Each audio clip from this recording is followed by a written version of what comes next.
That one day in April is fast approaching, and the Little 500 weekend is upon us. 72nd running of the men's race. I'm Jack Edwards, delighted to be alongside my good friend and rider for 3PH, Max Parker. Max, how you doing today? I'm doing well. Getting excited for the race. So glad it's here. Race week, what's the emotions like this week, I guess? You know, I feel like I speak for the whole field. You know, when there are a lot of nerves, but there's also excitement because, you know, so much time has been spent training and prepping, and a lot of time has been sacrificed into this one event. Mm-hmm.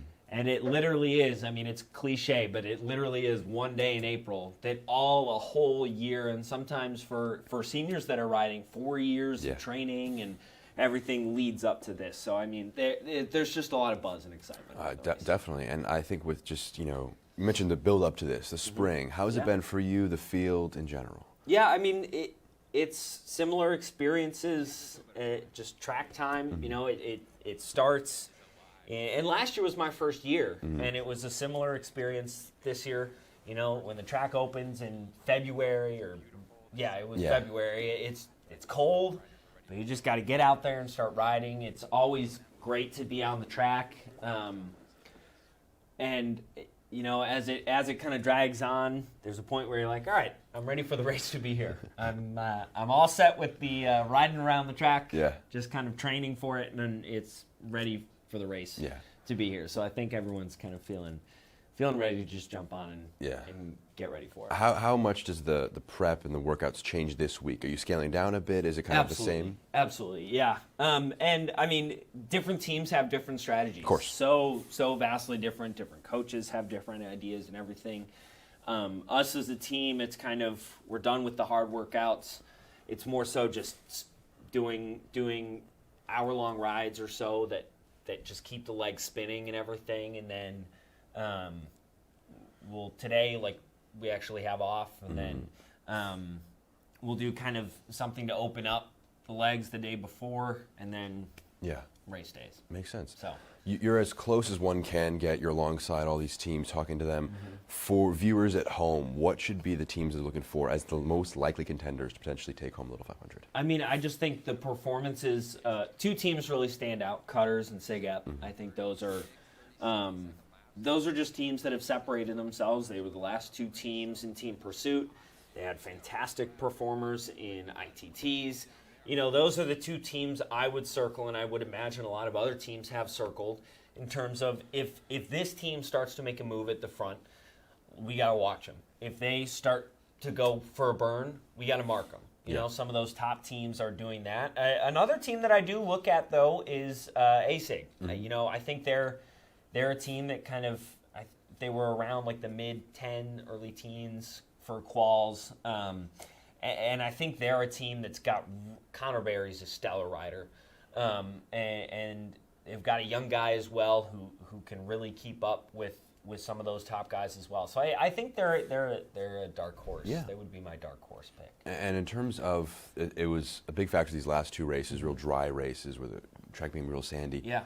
This time around, weather looking a bit nicer as than what maybe a few weeks ago it was looking like. But rain the day before, leading into the race day. How different are things going to be in those low 50s as well? How different are the conditions going to play an impact on things? I mean, it might not be the best experience or best conditions for the fans, but it would be a lot better for riders. My mom texted me. She was like, have you ridden in the rain? Like, is that going to be safe? And I was like, yeah, actually it does.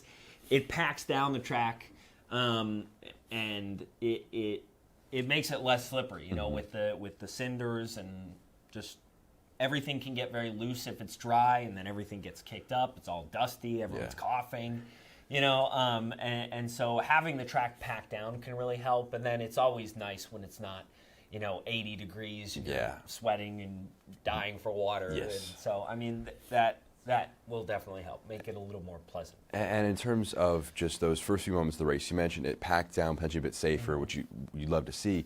Those first few laps, how important is it in just kind of pack positioning in general across the race to stay safe and avoid crashes? Yeah, I mean, it's everything, because that's when there's really not a time other than the first few laps when it is 33 teams all together. Yeah.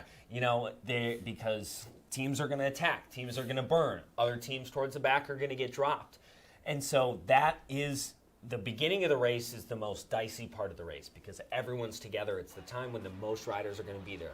So the teams that are contending, they want to get to the front. They want to get to that front pace line. And teams that maybe didn't qual as well, that's where they want to, if they feel like they didn't qual as well as they should have and they don't like their starting position, that's when they're going to make a move to the front, because the teams that are in the back that feel they are contenders, they want to get to the front and get out of the mess in the back. Yeah. And there are certainly teams this year that are towards the back that are going to make moves to the front because they are up towards the top of the group. And so it's important to get out. What we always say and what I've kind of learned is crashes fan out. And so you want to get to the inside and the front third of the race at the beginning because that's just safest place to be. Yeah, and in terms of, we mentioned it at the Open, it's that one day in April. It's a special day. It's a special weekend for both the men's and the women's race. What makes the Little 500 so unique for you, Max? I mean, it's just there really is nothing like it. When I describe to people what the race actually is, you talk about the bike. It's like, what do you mean it doesn't have handbrakes? And what do you mean it's on dirt? And like it's such a unique experience. And then the fan atmosphere. There's nothing like the buzz around campus Little 500 week that the entire community rallies around this one race. It's just such a great feel, such a great buzz around campus, and it's a really exciting atmosphere. Yeah. What's it like having the alums, the community kind of coming back, where it's almost a year-on-year thing, where you almost add 4 riders for every team every year in terms of that now historic alumni basis? Yeah, I mean it's really cool to see all the traditions kind of coming back and everything, and teams build up traditions over the year. New teams form, other teams go away, teams change names. And so it's just a cool experience to be able to, it's like a reunion every year, and it's a reunion for the entire campus as well. You see riders who raced decades ago come back and support this generation of riders for their team. It's just really cool. Yeah, the last question for you, Max, kind of, talking to riders, the big thing I hear is how you can't really understand what it's like until you ride in the race. Yeah. This is going to be your second race. What did you, learn in that first race that you could never have expected or to know up until race day when you were experiencing it? Yeah, I mean, with track practice, a lot of it is in your control. You can control things about how fast you go, where you go on the track. If you're on the inside or the outside, how hard you want to go, who you want to match. On race day, there is so much that is not in your control. The weather conditions you can't control, what other team strategies are doing. If someone cuts in front of you, there are so many different things that you cannot control on race day, which is what makes it so exciting. I can name these top contenders like Cutters, Sigap, Delts as well as another team that you always have to remember. But, I mean, there can be any sort of thing. Your chain can fall off. There can be any number of things that can happen, which is why it's so unpredictable, and you just need to be ready for that. Another thing that's interesting is when you're training, you're going very hard around the track. There are laps in the race that are just like a ride in the park. Yeah. And you don't want to, that's exaggerating a little bit. You have to stay focused. You don't want to clip someone's wheel and fall down. Yeah. But, there are laps when you're doing anywhere from 42 to 45-second laps, and it's a lot easier. Yeah. But then you always need to be ready because it can speed up at a moment. Well, that's going to do it from here. If you want to watch the race, we have the link in our bio to get to that broadcast. Max, best of luck on the broadcast this year, or on the race this year. I'll be on the broadcast this year. You're riding on the field. I'll be talking about you on the field. Well, for Max, I'm Jack. We'll talk to you very soon.